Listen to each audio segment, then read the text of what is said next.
Mesdames, Messieurs, bonsoir, bienvenue au journal. Un millier de producteurs pour discuter de leurs préoccupations avec le président du Faso et donner un coup d'accélérateur au secteur primordial pour notre économie. C'est à Tinkodogo où est arrivé aujourd'hui le président Roch Marc Christian Kaboré. La coopération entre le Burkina et le Danemark se porte bien, en témoigne cette convention signée hier qui permet au pays des hommes intègres de bénéficier d'une enveloppe financière de 100 milliards de francs pour réaliser de nombreux programmes. La journée mondiale de la sécurité et de la santé au travail est célébrée chaque 28 avril. Le Burkina a également commémoré la journée africaine de prévention des risques professionnels. Les activités de la 19e journée nationale du paysan ont commencé ce matin à Tinkodogo dans le Boulgour. Elles atteindront leur point culminant avec la rencontre entre le président du Faso et les producteurs. Roch Marc Christian Kaboré est depuis cet après-midi l'hôte des populations du centre-est. L'édition de cette année se déroule autour du thème « Agriculture et lutte contre le chômage, développer et entretenir l'entrepreneuriat sylvo-agro-pastoral et phonique pour l'insertion socio-professionnelle des jeunes ». On nous signale que les équipes sont prêtes à Tinkodogo. Nous retrouvons Jean-Emmanuel Ouedraogo sur place. Bonsoir Jean-Emmanuel.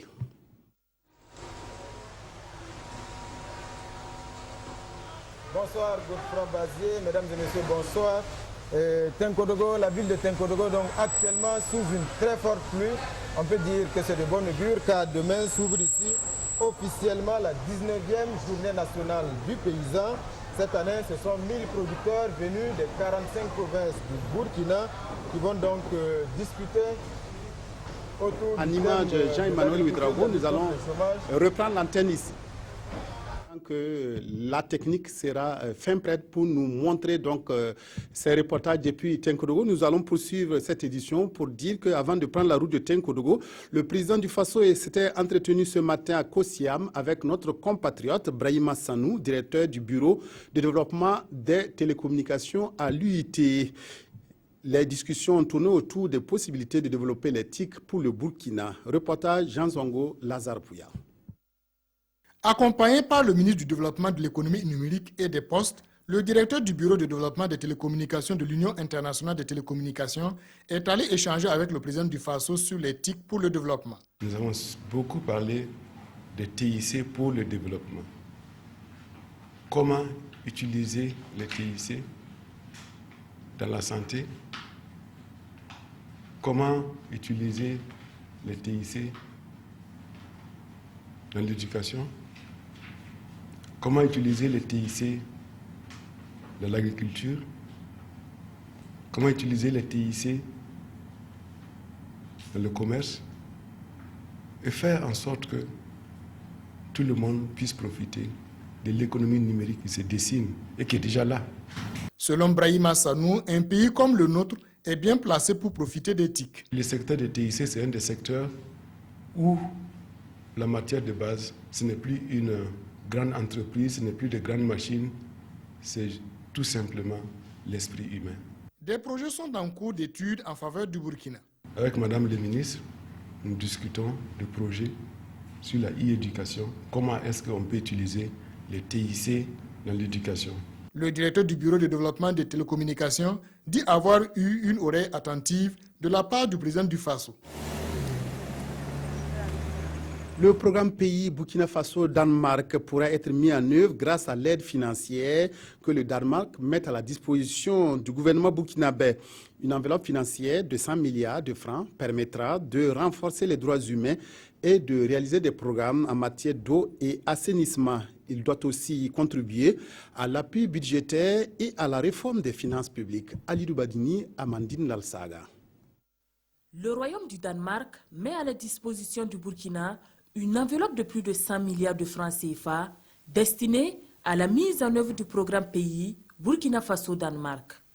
Cette somme servira principalement au financement des droits de l'homme, de l'agriculture, de l'accès à l'eau potable et à l'assainissement, définis comme axe prioritaire de ce programme qui couvre la période 2016-2020.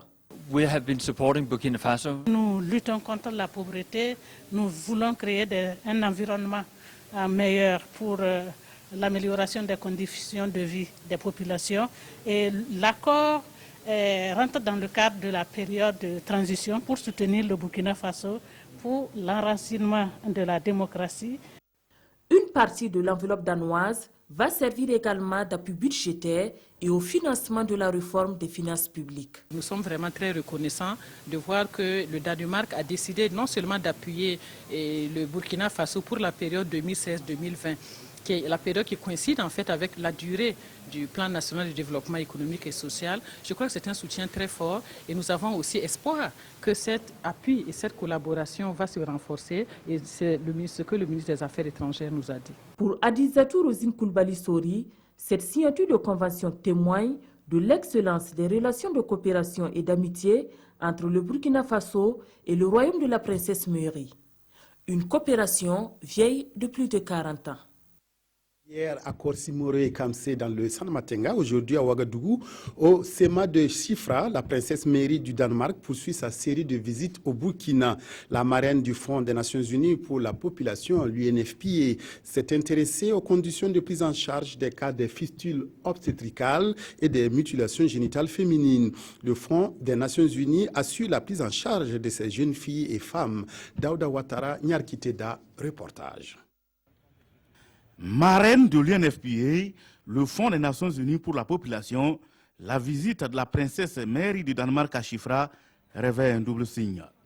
D'abord, constater des visites l'usage de l'aide du fonds dans la prise en charge des cas de fistules obstétricales ainsi que des mutilations génitales féminines et enfin, féliciter les acteurs qui le font dans cet établissement sanitaire. Chifra constitue au niveau du Burkina ce que je pourrais appeler notre pôle d'excellence en matière donc de prise en charge de la fistule.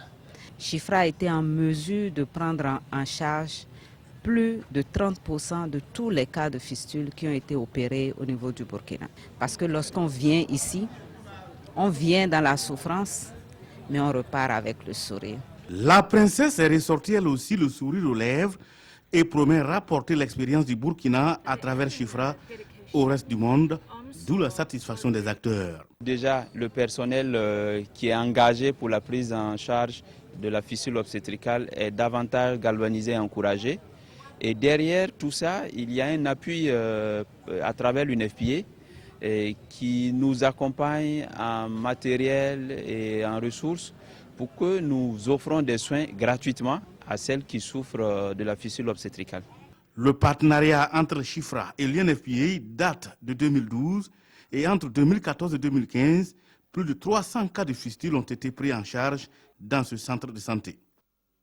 Une journée dédiée à la sécurité et à la santé au travail, celle du 28 avril. Le Burkina l'a commémoré aujourd'hui en y greffant la journée africaine de la prévention des risques professionnels. Et qui dit risques professionnels dit prioritairement travailleurs des usines à feu continu. D'où la célébration à l'usine Brakina à Kosodo, au nord-est de Ouagadougou. Autorités et syndicalistes ont visité les installations de cette brasserie. L'objectif était d'attirer l'attention sur la sécurité des travailleurs. Amadou Ilboudo, Pascal Kané. Aux environs de 7h15, lorsque je suis monté pour dépanner une machine, il y a un collègue qui a démarré la machine sans se rendre compte que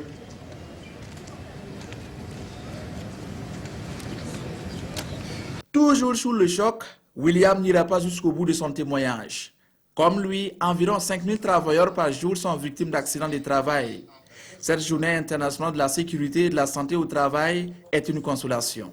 C'est une manière de penser aux victimes d'accidents de travail et de maladies professionnelles. Voilà, donc je pense que c'est une bonne chose de penser vraiment à nous. La brasserie du Burkina qui abrite cette célébration en même temps que la journée africaine de prévention des risques professionnels fait figure de bon élève dans la prévention des risques d'accidents. C'est du moins ce que défend son premier responsable.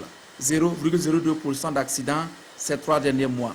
Malheureusement, le zéro risque n'existe pas parce que nous avons l'intervention humaine qui est là et que la formation peut à un moment donné faillir. Mais nous faisons effectivement de nombreux efforts aujourd'hui quant à la sécurité de notre ressource humaine. En tout état de cause, le ministre en charge de la protection sociale encourage les entreprises à intégrer l'aspect sécurité et santé dans leur système de production. Ces services seront fermes sur ces questions. Si l'entreprise ne respecte pas la réglementation, Naturellement, elle doit être rappelée à l'ordre et par les moyens de droit, par les moyens que nous offre la réglementation, la législation du travail. Désormais, annonce le ministre, la célébration de cette journée se fera dans les entreprises afin de les encourager à prendre en compte les risques professionnels. C'est le printemps des revendications. Les dernières en date émanent du syndicat national des travailleurs de l'administration scolaire, Sinatras. Il a convoqué une conférence de presse pour faire connaître sa plateforme revendicative déposée au ministère de tutelle et qui tourne autour de nombreux points. Le syndicat a également réagi à la fermeture du concours de l'ENAM aux enseignants et à la contestation de nominations dans certains ministères. Roger Kam, Ruth Bini Ouattara. Par cette conférence de presse, le syndicat national des travailleurs scolaires entend faire le bilan de 3 années d'existence tout en se donnant des perspectives et en défendant les intérêts de sa corporation. Nous sommes déterminés à défendre les intérêts des travailleurs de l'administration scolaire à travers une plateforme revendicative que nous avons déposée auprès du ministère de l'Éducation nationale. Le Sinatras exige la reconversion sans délai de tout personnel affecté au bureau dans les emplois spécifiques, l'examen diligent des dossiers de réclamation suite aux erreurs de nomination de 900 agents, l'organisation de stages de recyclage et de formation, une dotation de services en matériel, infrastructures et moyens logistiques, ainsi que le recrutement de personnel de soutien. Le syndicat dit avoir appris par voie de presse que les enseignants ne sont plus autorisés à postuler au concours d'entrée de l'ENAM. Si d'aventure on ne peut pas partager le même espace, qu'on nous laisse notre ministère de l'Éducation nationale et nos emplois d'administration scolaire. Le Sinatras répond également à ceux qui veulent écarter les enseignants de certains postes et dit ne pas comprendre l'exigence de l'annulation de certaines nominations. Les TOS ont été adoptés par tous les ministères. Ce n'est pas seulement au MENA que ces nominations ont eu lieu. Concernant l'incivisme que vivent les établissements d'enseignement, le syndicat des travailleurs scolaires souhaite la fermeture des établissements de Nagaré pour une durée de 3 ans et demande des états généraux de l'éducation par rapport à l'évolution du temps. Des possibilités sont offertes aux candidats au recrutement de 4200 enseignants contractuels du poste primaire de postuler à ces emplois. La clôture du dépôt des candidatures est repoussée au 14 mai prochain. Le ministre de la Jeunesse, de la Formation et de l'Insertion professionnelle a annoncé hier cette nouvelle date butoir. Adama Giti Oumoussissé. La date de clôture du dépôt des dossiers pour le recrutement de 4200 enseignants contractuels post-primaire est repoussée au 14 mai prochain. Plusieurs raisons expliquent ce report. Des difficultés pour les diplômés d'avoir leurs attestations ou leurs diplômes, le manque de moyens financiers et la perte des relevés de notes du baccalauréat de certains candidats titulaires du 2-2.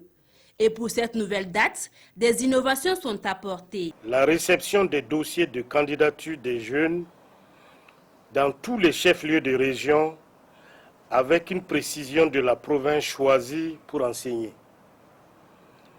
C'est dire qu'une personne qui réside à Ouaga peut se rendre au lieu de dépôt indiqué à Ouagadougou et déposer son dossier de candidature pour un poste dans une autre région. Deuxièmement, l'acceptation des titres d'inscription en maîtrise pour les diplômés de la licence 2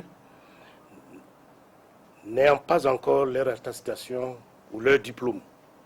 Enfin, nous avons mis en place 2 lignes téléphoniques mobiles pour tous ceux qui souhaitent être mieux informés sur les conditions de participation à ce programme de création d'opportunités d'emploi pour les jeunes.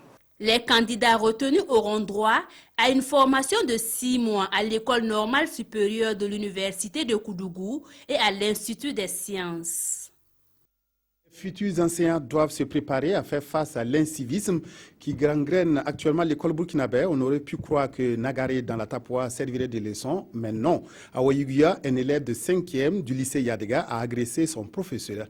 Cela s'est passé lundi dernier. Précision de Constant Irénée Kaboré et Alidou Savadogo. L'éducation a du plomb dans l'aile au Burkina. Après Nagaré, c'est le lycée Yadega de Ouayuguya qui a vécu un cas d'indiscipline en début de semaine. Un élève de la classe de 5e a agressé physiquement son professeur de mathématiques et de physique-chimie au sein de l'établissement. Un de mes professeurs qui était en train de faire son cours. Donc pendant son cours, il y a, je crois, un élève tellement qui s'est mal conduit. Il était, je crois, il s'était déplacé en classe, il avait changé de place en classe. Et c'est une dame, l'enseignante, qui lui a dit de rejoindre sa place. Il a refusé. Elle lui dit donc de se mettre à genoux. Ce dernier refuse encore. Alors elle lui dit de prendre la porte. Prends tes affaires et prends la porte. Et l'enfant traînait les pas comme s'il ne voulait pas obéir. C'est ainsi que l'enseignante, la dame, s'est saisie d'un bois, et selon elle, pour l'intimider. C'était pour l'intimider et l'enfant a réagi autrement. Il a arraché le bâton et l'a frappé au bras. Après le scandale, l'élève, poursuivi par ses camarades de l'établissement, s'est enfui dans une école primaire voisine avant d'être récupéré par la police. À l'issue d'une concertation, le personnel enseignant a décidé de rester solidaire à leurs collègues. Celle qui a été violentée, en tout cas psychologiquement, n'est pas prête à retourner en classe. Et je ne vois pas quel professeur va encore aller la remplacer, parce que c'est la même situation. Si nous voulons être solidaires, notre solidarité ira jusqu'au bout. Chaque enseignant essaie de se mettre à sa place. Un élève qui prend un bâton, qui frappe un enseignant devant les élèves, c'est quelle autorité tu auras pour venir taper? Parce qu'on ne peut pas enseigner sans autorité. Les élèves du lycée ont condamné l'acte de leurs camarades et ont invité les professeurs au pardon. Le matin même on avait cours avec elle, mais elle n'est pas venue. Parce qu'un élève qui frappe un professeur n'est pas du tout bon. Il faut juste le conseiller de ne plus recommencer, car c'est un enfant et les parents sont là toujours pour nous conseiller de ce qu'on fait. Les professeurs sont aussi comme nos parents. Ils doivent nous pardonner. En entendant le conseil de discipline qui va décider d'une sanction convenable au comportement de l'enfant, il reçoit une exclusion temporaire d'une...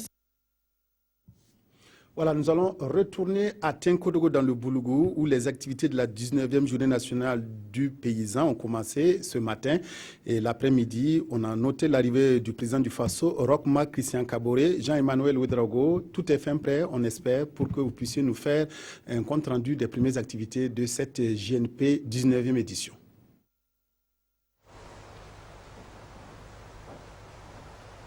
Bonsoir Godefroy Bazier, on espère que cette fois c'est la bonne.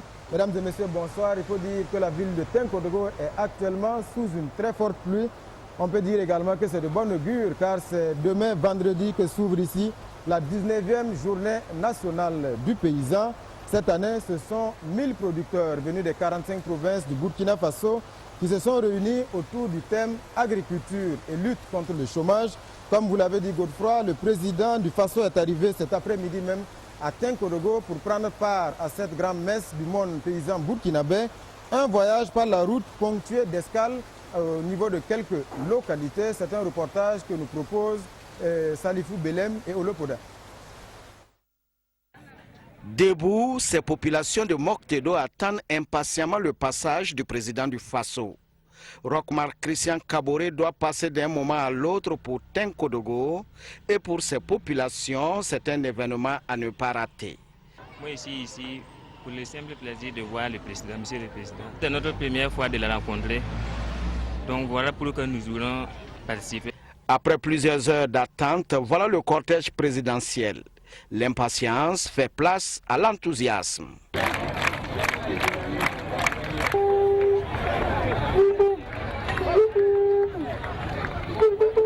Même ferveur à Zorgo, Sapaga, Kupela et Tenkodogo. Les populations sont sorties nombreuses pour saluer le président du Faso. Au bord de la route, beaucoup de curieux, mais certains citoyens nourrissent le secret espoir de transmettre directement leurs préoccupations au chef de l'État. Non, nous voulons nous parler à cause de défaut de notre commune. Le plus grand problème, c'est à cause de notre barrage est devenu sec.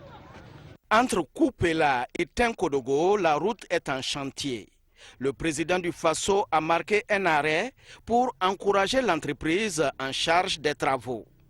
C'est aux environs de 16 heures que Roch-Marc Christian Kaboré est arrivé à Tenkodogo.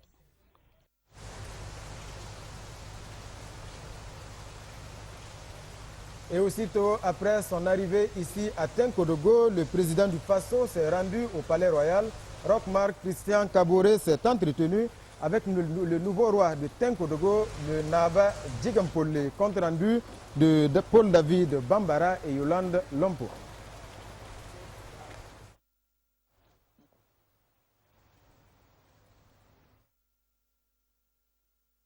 C'est la toute première visite de courtoisie du président Roch-Marc Christian Kaboré chez le Dima de Zungrantenga, Sa Majesté Guimpolé.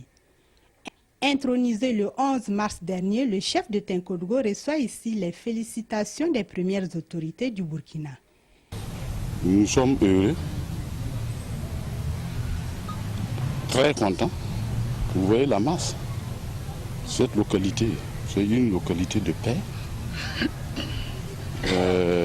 de dialogue et d'entente. Bien avant, une délégation de parlementaires burkinabés, avec à sa tête le président de l'Assemblée nationale Salif Diallo, était au palais pour saluer Sa Majesté, mais aussi demander sa bénédiction pour la réussite de la 19e journée nationale du paysan qui s'ouvre officiellement demain.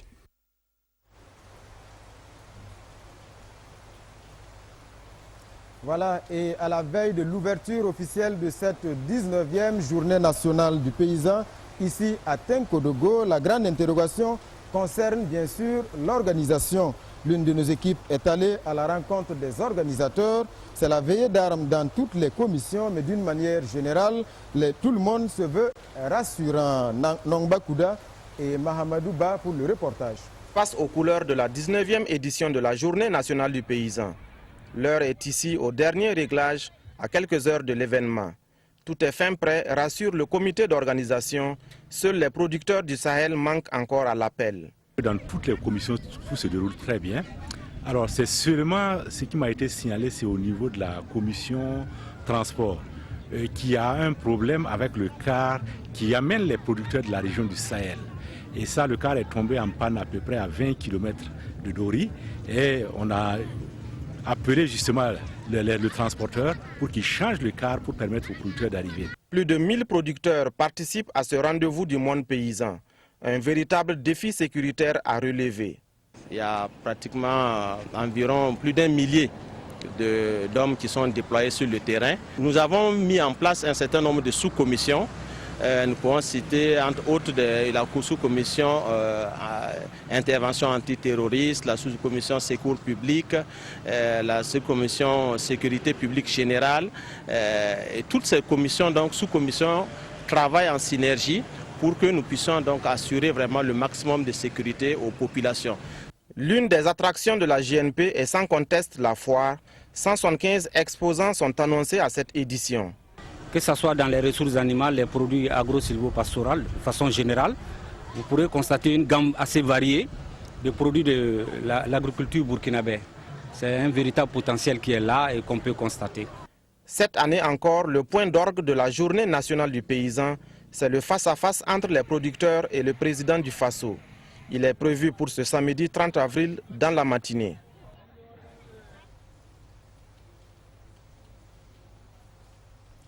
« 1000 producteurs des 45 provinces réunis ici à Tenkodogo, c'est un véritable casse-tête également pour l'hébergement. Dans quelles conditions les participants à cette 19e journée nationale du paysan sont-ils logés ici? Réponse dans ce reportage de Issaka Ouedraogo et Oumar Zombré.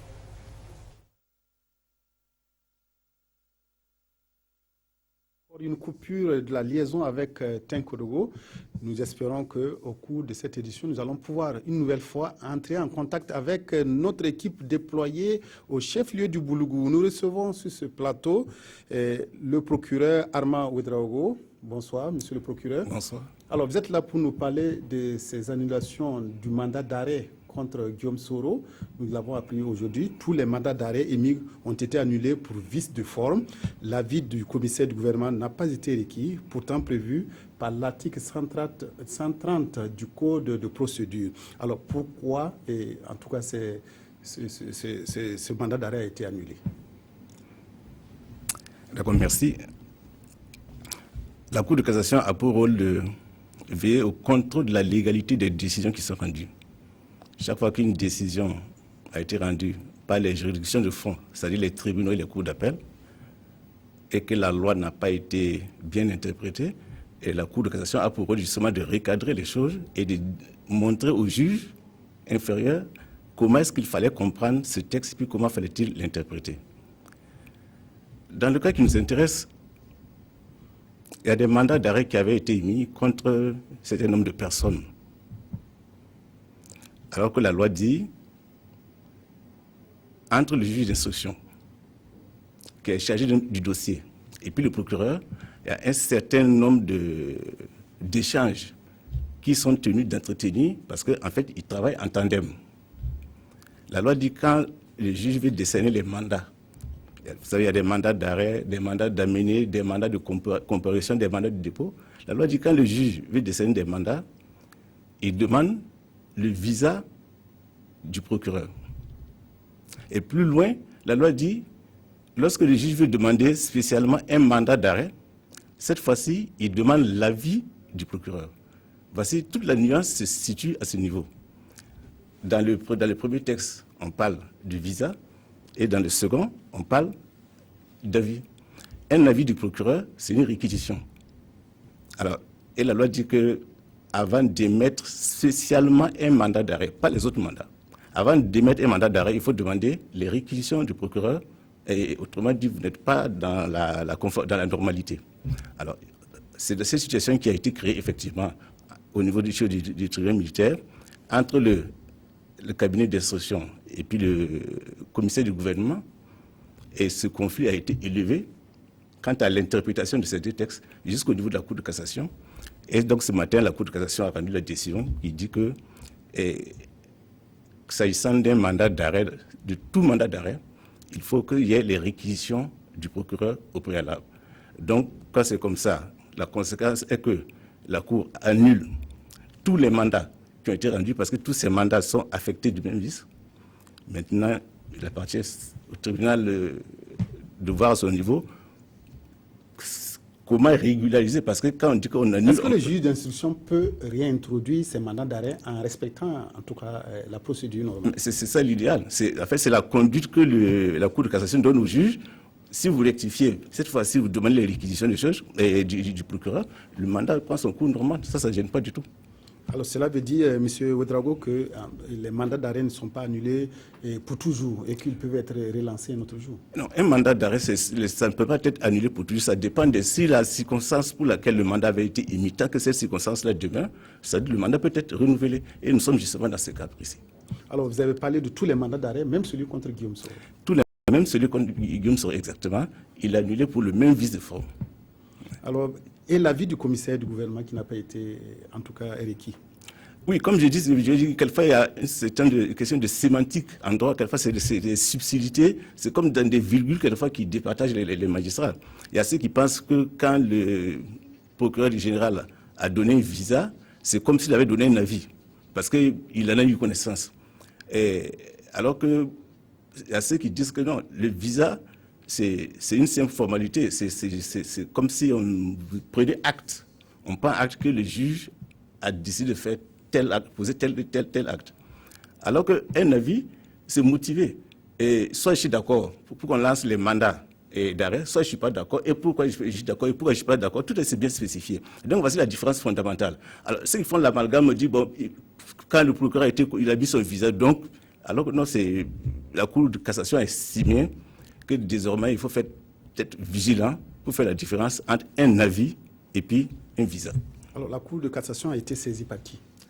Et puisque la contradiction est née au niveau du tribunal militaire, puisque le commissaire du gouvernement a fait appel de l'ordonnance du juge qui décidait des mandats, et ensuite il a utilisé les voies de recours, puisque La seconde voie de recours immédiat, c'était la chambre de contrôle de l'instruction.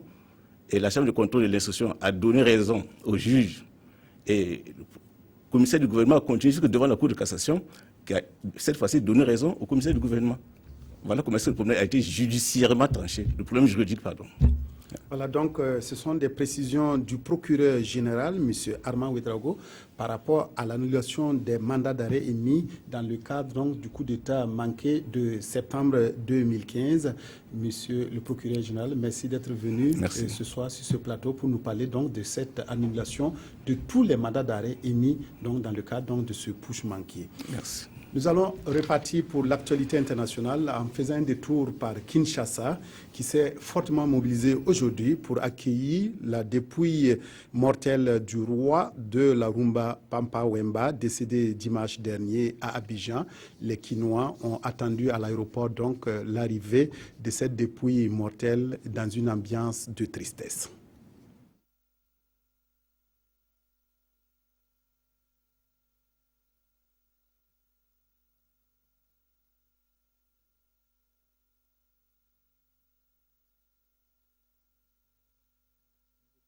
Embarqué ce matin dans un vol spécial pour donc rejoindre Kinshasa. Nous allons tenter une nouvelle fois de rejoindre Jean-Emmanuel Ouedraogo et toute l'équipe déployée à Tenkodogo pour la 19e journée nationale du paysan. Jean-Emmanuel Ouedraogo, à vous si toutes les conditions techniques sont réunies. Voilà, Godefroy Bazier, encore une coupure due, je vous le disais, donc à la forte pluie qui s'abat actuellement sur la ville de Tenkodogo.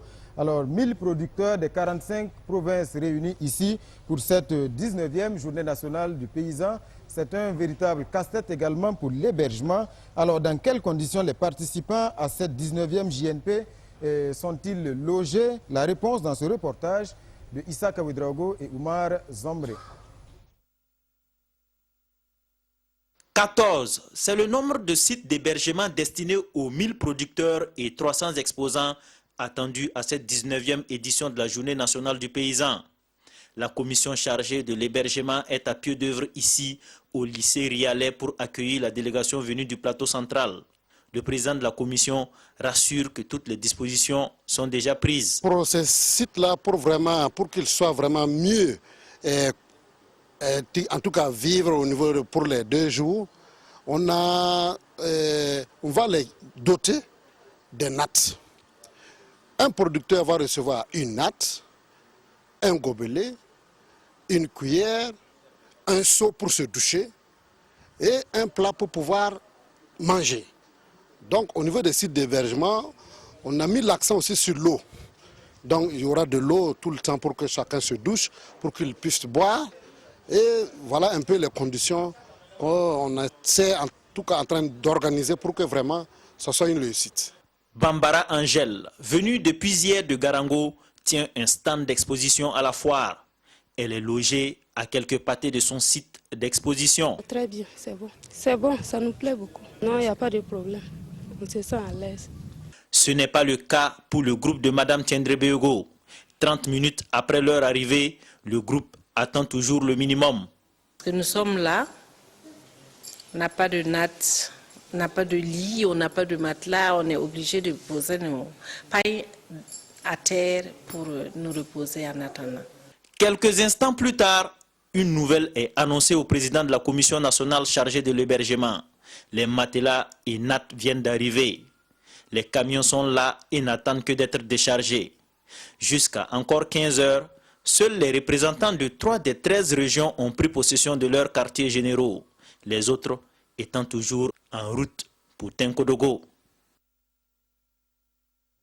En 1993 se tenait la première édition de la Journée nationale du paysan. C'était à Léo un cadre d'échange et d'expression des acteurs du monde agricole, un rendez-vous désormais inscrit dans le calendrier des grands événements annuels au Burkina Faso.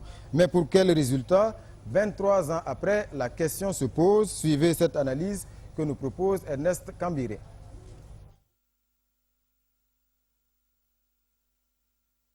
C'est connu. Le Burkina Faso est un pays qui tire l'essentiel de ses ressources de subsistance des activités agro-silvopastorales, halieutiques et fauniques, avec plus de 80% de la population concernée. Aucune politique de développement durable ne peut donc être réaliste si elle ne prend à bras le corps les préoccupations de cette frange importante de la population. C'est ainsi qu'il s'est avéré nécessaire d'instaurer depuis décembre 1993 à Léo un dialogue direct et franc avec les producteurs sur leurs préoccupations majeures.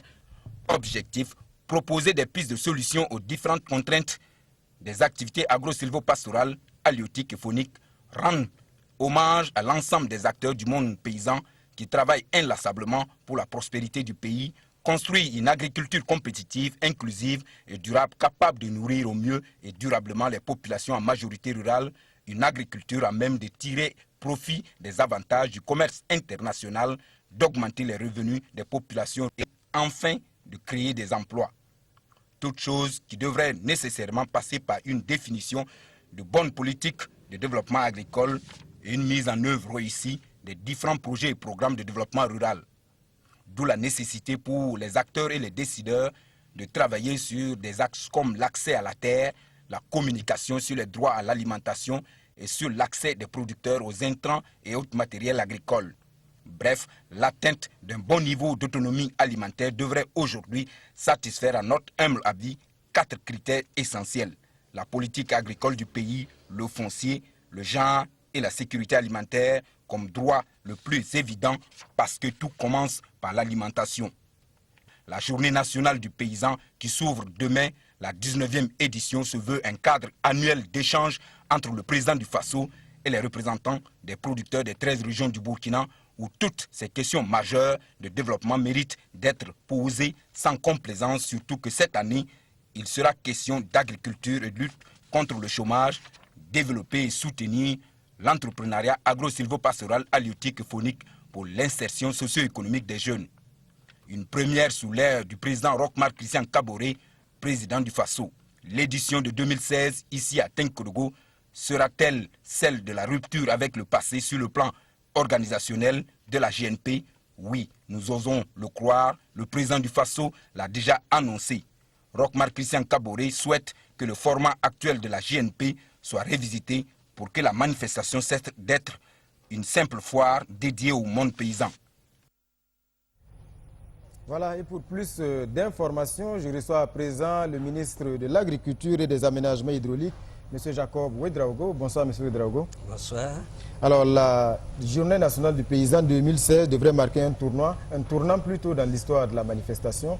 Dites-nous pour cette année, quels sont les grands changements? Et merci pour cette invitation. Je voudrais dire que cette JNP apporte nécessairement des changements parce que dans le constat, nous avons vu que la plupart du temps, on se retrouve, on s'habille bien, on salue le président, on discute à bâton rompu, on prend des engagements et finalement, ces engagements ne sont pas suivis. Et ce qui fait que les gens ont tendance à croire que c'est une foire que nous nous retrouvons chaque année pour faire. Alors, cette année, ce que nous avons de nouveau, nous avons tout de suite enlevé les éléments qui ne permettent pas d'aller vite et qui ne permettent pas des échanges francs. Le forum qui d'habitude était tenu, le forum ne sera pas tenu cette année. Nous avons voulu que les producteurs prennent l'organisation entre leurs mains. Ça, c'est une innovation parce que toutes les commissions de cette JNP sont tenues par les responsables des producteurs, par leur centrale, par les unions et par les responsables de ces unions-là. Ainsi, c'est les commissions de souveraineté telles que la sécurité, qui sont tenues par la sécurité, parce que demander aujourd'hui aux paysans de prendre en charge cette commission, ça serait très difficile. Et il y a aussi le protocole d'État qui joue le rôle de protocole.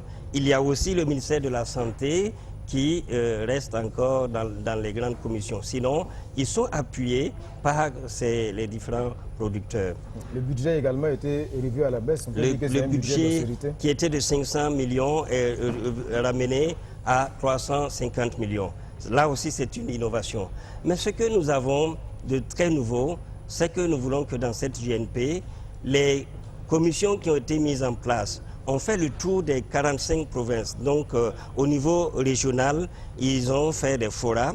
Et dans ces forats, ils ont proposé un document sur lequel nous devons travailler et tirer des conclusions pour les JNP à venir. Et dans cela, nous voulons mettre en place un tableau de bord. C'est-à-dire que dans chaque région, on doit pouvoir distinguer toutes les activités à mener, toutes les actions nécessaires qui contribuent au développement de notre pays. Alors monsieur le ministre, mais est-ce qu'on peut savoir, parce que comme vous l'avez dit, la formule actuelle, en tout cas c'est peut-être la dernière fois cette année qu'on organise la JNP sous cette formule-là, est-ce qu'on peut savoir vers quelle formule on est en train de s'orienter ou est-ce que la réflexion est toujours en cours? Oui, il faut dire que le président l'a annoncé déjà, il faut que nous changions de formule. La forme qui va être mise en place, il nous faut quand même une certaine réflexion. Parce que cette année, on a déjà des innovations qu'il faut prendre en compte. Et après les échanges avec les producteurs qui auront lieu le 30 de ce mois, le samedi, il faudra qu'à partir de ces échanges, nous puissions analyser et voir dans quelle direction nous devons aller pour une nouvelle forme de JNP pour ne pas répéter les choses anciennes. Alors le thème cette année, c'est donc l'agriculture comme moyen de lutte contre le chômage. Monsieur le ministre, quelles sont les mesures qui sont prévues actuellement pour faire de l'agriculture une source d'emploi pour les jeunes du Burkina? Bon, les mesures qui sont là, c'est que nous voulons quand même mettre à la disposition de la jeunesse les moyens nécessaires pour leur permettre d'entreprendre. Parce que quand on parle d'entrepreneuriat, il y a des plans d'action qu'il faut monter, il y a des idées innovantes qu'il faut avoir, il y a des instruments qu'il faut mettre en place. Alors donc, il faudra que nous puissions amener les jeunes à prendre conscience que le métier d'agriculteur n'est pas un métier dégradant. Ça, c'est déjà aller vers un changement de mentalité, un changement de comportement pour permettre à ce que les jeunes se prennent en charge eux-mêmes, à partir des idées nouvelles, à partir des instruments nouveaux que nous voulons mettre à leur place. Vous savez qu'il y a déjà la maison de l'entrepreneuriat qui est à Ouagadougou, où on peut monter des plans d'affaires et accompagner les jeunes. Il y a aussi que nous avons une nouvelle philosophie de développement de notre agriculture par les agropoles. Et les agropoles, justement, pour dire que si on est à Tinkodogo cette année, on a Bagré qui est là, Bagrépole qui est là, et qui peut être un modèle pour nous amener à faire en sorte qu'il y ait de l'espace, il y ait un engagement politique pour accompagner la jeunesse à s'initier dans l'entrepreneuriat agricole. Alors, monsieur le ministre, demain, ouverture officielle de cette 19e journée nationale du paysan. Aucune inquiétude à ce fait? Bon, quand on est responsable d'une telle organisation, regrouper 1000 producteurs, aussi bien les commissions et l'administration, les corps constitués, je ne peux pas dire qu'il n'y a pas d'inquiétude. Mais nous prions Dieu que ça se passe très bien. Et déjà, on a la pluie qui est venue toute cette soirée. Ça augure quelque chose de bien. Merci, monsieur le ministre, d'être passé donc répondre à nos questions. Voilà, Godefroid Bazier, tant bien que mal donc on y est parvenu. Merci et je vous rends l'antenne pour la suite du journal. Voilà donc, félicitations à vous pour votre abnégation et votre constance donc, pour nous montrer ce qui se passe actuellement à Tinkodogo. La première de l'émission Dialogue citoyen continue d'être commentée par les journaux. Les quotidiens reviennent également sur la convocation adressée à la hiérarchie militaire par le juge d'instruction suite au coup d'État de septembre dernier. Abdoul Rasmane Zongo signe la revue de presse. Encore rock devant les caméras et les micros, s'interroge étonnamment l'Express du Faso. Le quotidien Bobolais se demande si vraiment il y avait urgence pour que le président s'adresse 2 fois de suite dans le même mois au peuple burkinabé. Allusion, souvenez-vous, faite à sa première sortie médiatique le 3 avril dernier à Bobo, où selon notre confrère, Rock avait tout dit ou presque. Justement, à propos de cette deuxième sortie à Ouagadougou et de nommer présimètre ou encore dialogue citoyen avec le président du Faso, notre temps a un regard ambivalent. D'abord, le journal se félicite de l'initiative car une première et une pratique qui grandit la jeune démocratie burkinabé. Toutefois, l'arbre du satisfecit ne doit pas cacher la forêt des défis relève notre temps. En effet, bien de personnes sont restées sur leur faim, déplore le journal Notre Temps, car le contenu donné à ce cadre d'échange direct laisse perplexe et parfois frise une sorte de déception. D'où la nécessité de revoir le format pour rehausser le niveau, conclut notre confrère du journal Notre Temps. L'Observateur et le Pays focalisent leur attention ailleurs, très exactement sur le putsch manqué de septembre 2015. Unanimement, les deux quotidiens révèlent que, je cite, « Les chefs militaires refusent toujours de déférer à la convocation du juge ». C'est tout pour cette édition. Merci de l'avoir suivi. Excellente soirée à toutes et à tous en compagnie de la RTB.